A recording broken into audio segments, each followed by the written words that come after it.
Hi everyone, it's Dr. Ramani. Welcome back to this YouTube channel on narcissism. If you're new to this channel, please do subscribe and join this community. And if we do put out new videos every day, so if you hit that bell, you'll get notified each time one comes out. So here's an interesting thing with red flags. I'm beginning to see that some people don't even think they're worthy of getting to identify them and do something about it. So let's talk about this idea of feeling worthy of seeing red flags. So just give me some background, okay? Years ago, I was teaching a class on health and psychology, and I asked the students to describe what would comprise a healthy lunch or a healthy dinner. And they yelled out answers: chicken, quinoa, other multigrains, vegetables, salad, drink some water. Okay, great, that's an A+ answer. I then asked them, how many of you ate something like that for dinner last night or lunch today? Nobody raised their hand. So they knew what it was supposed to look like, but they didn't do it. We may know things, but that doesn't mean we live them. The vast majority of smokers know that cigarettes are bad, and they still smoke. Most of us know that processed sugar is bad for us, and we still indulge, etc., right? For my students in that class, it may have been money or time, so they couldn't purchase that dinner or afford the ingredients or had the time to cook it. They told me that. They said, yeah, we know, and we can't, and I get that, right? So that takes us to this idea of red flags. I was again recently speaking to a group of people, and I said to them, hey, give me the adjectives that describe a healthy relationship. And they yelled it. You could be yelling them right now too. Empathy, trust, respect, loyalty, kindness, compassion, perfect. I then asked them how many of them were currently in relationships like that. Very few people raised their hands. Most of us know what red flags look like.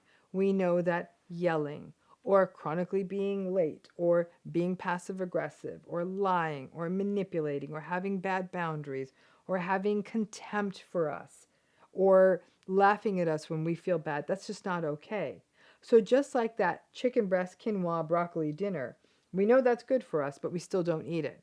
We know those red flags are bad for us, and yet we still let them pass. We even need to take one step further back. We need to keep in mind that some people do not even know that red flags are actually red flags. If since you were very, very young, you were raised with contempt and devaluation and manipulation and gaslighting and being told and experiencing that you are not enough, when those patterns come up in adult relationships, you may not even know these red flags are a thing. I see this in folks who come from narcissistic family systems. For example, they may start dating in late adolescence. They don't know what happened to them in childhood was narcissistic abuse. They might even think it's kind of normal. And then that those late adolescent, early adult relationships they enter into often have all the red flag bells and whistles. But if they don't know that those things are an issue, that those patterns are unhealthy, a young person can rather easily transition into a toxic relationship at an influential age, which can set the tone for future adult relationships or devolve into a really abusive space that holds a person back at an age when being held back really has implications for the rest of your life. But why do we, when we know about red flags and we recognize them, why do we let them pass? When the red flags show up, why don't people do anything about them? There's more than a few answers, right? People feel they need to give a person benefit of the doubt or second chances. Maybe there's enabling involved. Maybe it's about not understanding narcissism. But one of the reasons that gets forgotten is that some folks don't even think that they have the right to call out the red flags.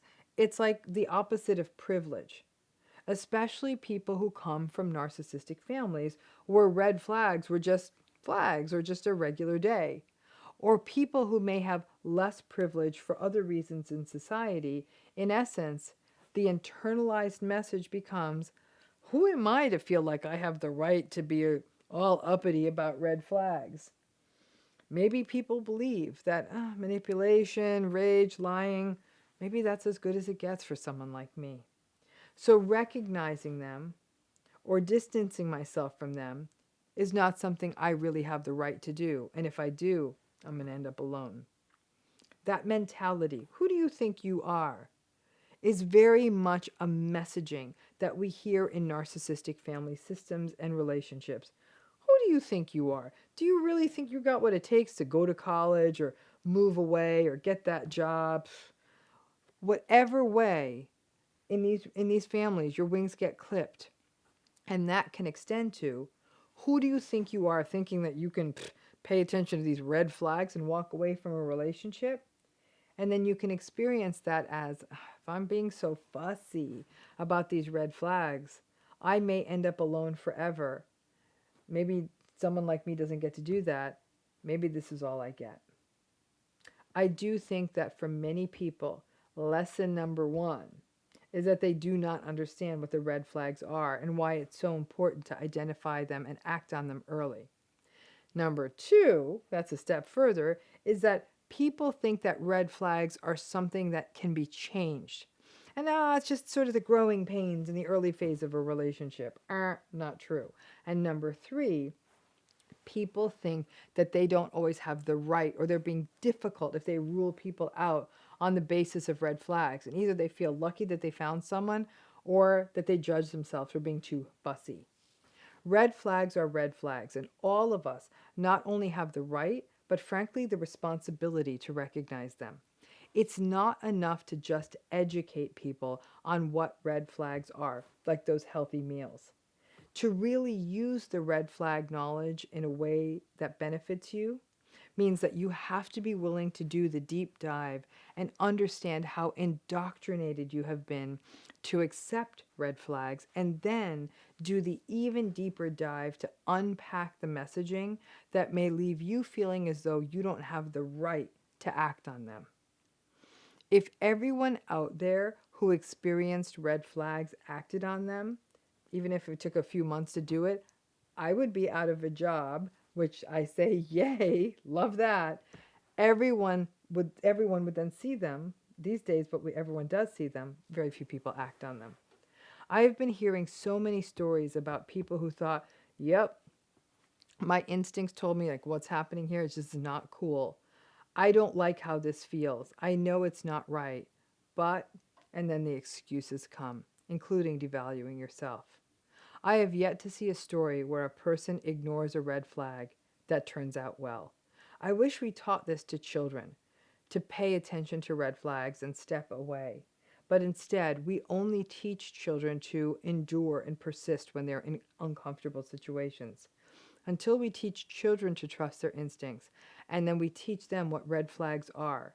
And as long as narcissistic families keep working their toxic harm, lots of people may know what red flags are, but truly not believe that they have the right to act on them, even when they know what a healthy plate or a healthy relationship looks like. It's really important that if you sense them, to act on them. Otherwise, it's the equivalent of saying, I know what a healthy dinner looks like, and then sliding into a big old pile of fast food. Thanks again.